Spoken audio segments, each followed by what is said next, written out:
Assalamualaikum warahmatullahi wabarakatuh. Sebelumnya Eti memohon maaf untuk kawan-kawan sadonyo. Kita ko sadonyo tanpa terkecuali disuruh berdiam diri di rumah dari pemerintah. Nah, otomatis pencarian awak sadonyo ndak do siek pun le doh, bahkan mati gitu.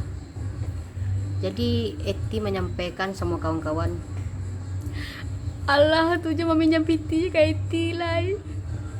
Awak aku sama-sama baiknya kawan.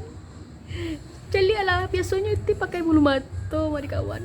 Bulu mata anti badai kini nak aduh ledoh. Jadi mohon Eti jangan meminjam piti juga Eti lah ya. Job Eti pun kosong loh. Biasanya pemotretan di Madima, acara syuting di Madima, rekaman di Madima. Kini nak ada yang membawa Eti. Mohon Eti kawan aja meminjam je piti kat Eti lah sama je masih awaknya.